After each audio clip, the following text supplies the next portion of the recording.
اعوذ باللہ من الشیطان الرجیم بسم اللہ الرحمن الرحیم۔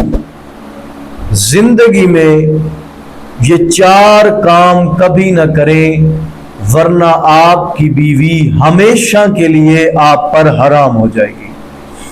مومنین، اگر آپ شادی شدہ ہیں اور جانے انجانے میں ان چار کاموں کو جو ابھی ہم آپ کی خدمت میں عرض کرنے جا رہے ہیں، ان چار کاموں میں سے کوئی ایک کام بھی اگر آپ کر بیٹھتے ہیں تو آپ کی بیوی ہمیشہ کے لیے آپ پر حرام ہو جائے گی۔ نمبر 2، اگر آپ شادی شدہ نہیں ہیں لیکن شادی کرنا چاہتے ہیں تو اگر ان چار کاموں میں سے کوئی ایک کام آپ نے کر لیا ہے تو جس خاتون سے، جس لڑکی سے، جس عورت سے آپ رشتہ ازدواج میں منسلک ہونا چاہتے ہیں وہ عورت آپ پر ہمیشہ کے لیے حرام ہو جائے گی اور وہ عورت آپ کے نکاح میں نہیں آ سکتی۔ یہ چار چیزیں غور کے ساتھ سماعت فرمائیں، اور ان چار چیزوں کو بیان کرنے کے بعد ہم یہ بتائیں گے کہ جو معاشرے میں اکثر یہ سوال پوچھے جاتے ہیں کہ اگر عورت کی پچھلی شرمگاہ میں ہم بستری کر لی جائے کیا عورت مرد پر حرام ہو جائے گی یا حرام نہیں ہوگی؟ اور اسی کے ساتھ ساتھ ملتا جلتا جو ایک مسئلہ ہے وہ یہ کہ اگر دوران ہم بستری شوہر اپنی بیوی کا دودھ پی لیتا ہے تو کیا وہ ایک دوسرے پر حرام ہو جاتے ہیں؟ کیا شوہر پر بیوی حرام ہو جاتی ہے؟ کیا ان کا نکاح باطل ہو جائے گا یا باطل نہیں ہوگا؟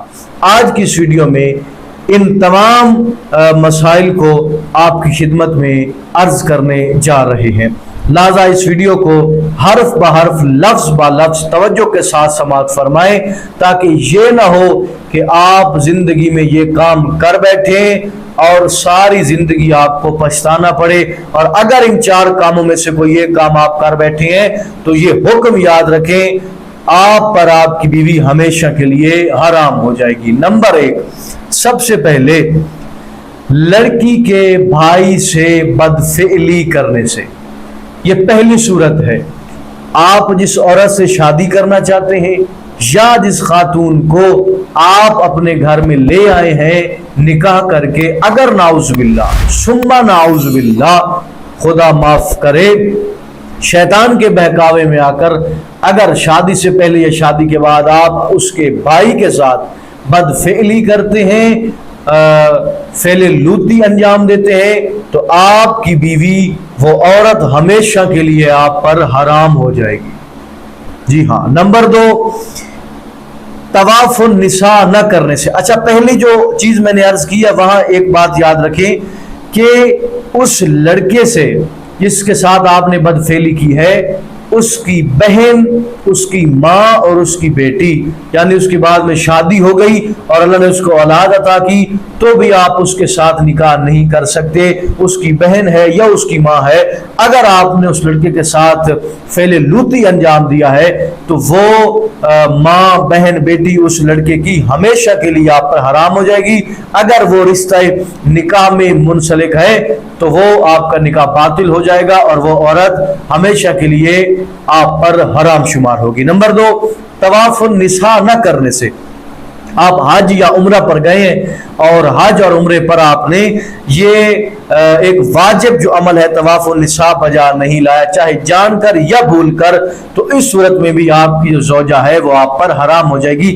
لیکن اگر آپ بعد میں اس کا اعادہ کرتے ہیں تو وہ عورت، وہ زوجہ آپ کی آپ پر حلال ہو جائے گی۔ لیکن اگر آپ نے طواف النساء نہیں کیا تو جب تک آپ طواف النساء کا اعادہ نہیں کریں گے آپ اس عورت کے قریب نہیں جا سکتے۔ نمبر 3، یہ بڑا پیچیدہ مسئلہ ہے اور بڑی عجیب بات ہے جو آپ کی خدمت میں عرض کرنے جا رہا ہوں، چونکہ فقہی مسئلہ ہے لہذا آپ کی خدمت میں بیان کرنا ہے۔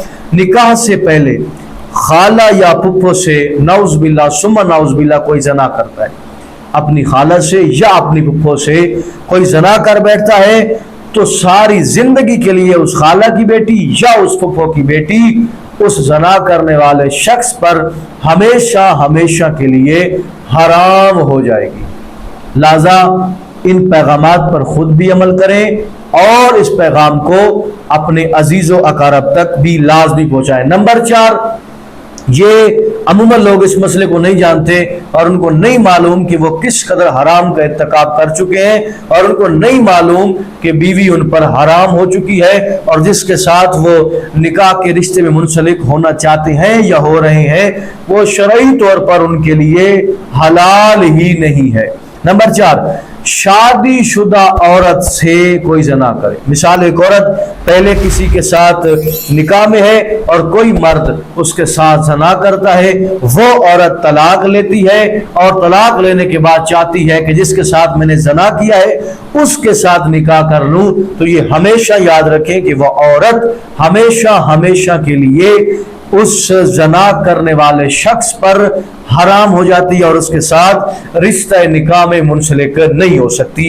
یہاں پہ ایک اور بات یاد رکھیں کہ اگر کسی نے کنواری لڑکی کے ساتھ زنا کیا ہے، یعنی وہ شادی شدہ نہیں ہے، کنواری لڑکی کے ساتھ زنا کیا ہے، تو اگر اس کے بعد نکاح میں منسلک ہونا چاہتا ہے، چونکہ زنا حرام ہے لہذا استغفار کرے اور اپنے گناہ کی معافی مانگے، لیکن اگر وہ لڑکی کنواری تھی اس کو اپنے نکاح میں لانا چاہتا ہے تو وہ اس کا نکاح درست ہوگا۔ اس کنواری لڑکی کے ساتھ زنا کرنے کے بعد وہ نکاح کر سکتا ہے، نکاح پر کوئی بھی اثر نہیں پڑتا۔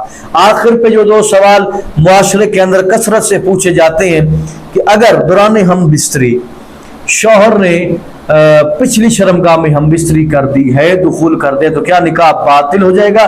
یہ بات اہل سنت کے ہاں جو ہے وہ دیکھی اور سنی جاتی ہے۔ مذہب تشیع میں کوئی نکاح اتنا عام نہیں ہے کہ چھوٹی چھوٹی باتوں پر نکاح باطل ہو جائے۔ نکاح آسان ہے، طلاق مشکل ہے، طلاق کے اندر صیغے پڑے جاتے ہیں، طلاق کے اندر گواہ ہوتے ہیں وغیرہ وغیرہ، یہ تمام شرائط کے ہوتے ہوئے طلاق ہوتی ہے، وإلا طلاق نہیں ہوتی۔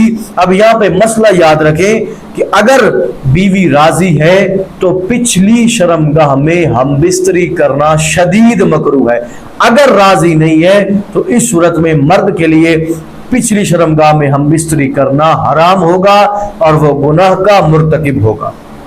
نمبر 2 کہ اگر دوران ہم بستری شوہر نے بیوی کا دودھ پی لیا، 1-2 قطرے جب وہ فزیکل ہو رہے تھے تو منہ میں چلے گئے، آیا ان کا نکاح باطل ہو گیا؟ کیا بیوی شوہر پر حرام ہو گئی یا حرام نہیں ہوئی؟ تو یہاں پہ بھی مسئلہ یاد رکھیں کہ جان بوجھ کر اگر کوئی عورت کا دودھ پیتا تو یہ جائز نہیں ہے، یہ گناہ ہے۔ مرد حضرات کو چاہیے کہ وہ اس عمل سے پرہیز کریں، لیکن اگر وہ فزیکل ہو رہے تھے، ہم بستری کر رہے تھے اور غیر شعوری طور پر اس کا ارادہ نہیں تھا، جان بوجھ کر نہیں، غیر شعوری طور پر بھولے سے 1-2 قطرے منہ میں چلے گئے ہیں، تو مرد کو چاہیے کہ وہ ان قطروں کو باہر پھینک دے، نہ نکلے۔ لہذا اگر بھولے سے یہ کام ہوتا ہے تو نہ مرد گناہگار ہے نہ عورت گناہگار ہے، اور ان دونوں صورتوں میں ان کے نکاح پر کوئی بھی اثر نہیں پڑتا، نکاح ان کا باطل نہیں ہوتا۔ امید کرتا ہوں کہ آج کی یہ ویڈیو آپ کے لیے کافی فائدہ مند ثابت ہوئی ہوگی۔ جو بھی سوال ہے کمنٹ سیکشن کے اندر پوچھیں، ہم آپ کے سوالوں کا جواب دیں گے۔ دعا ہے کہ خلاق عالم حقیقی معنوں میں علوم اہل بیت سے آراستہ ہونے کی توفیق عطا فرمائے۔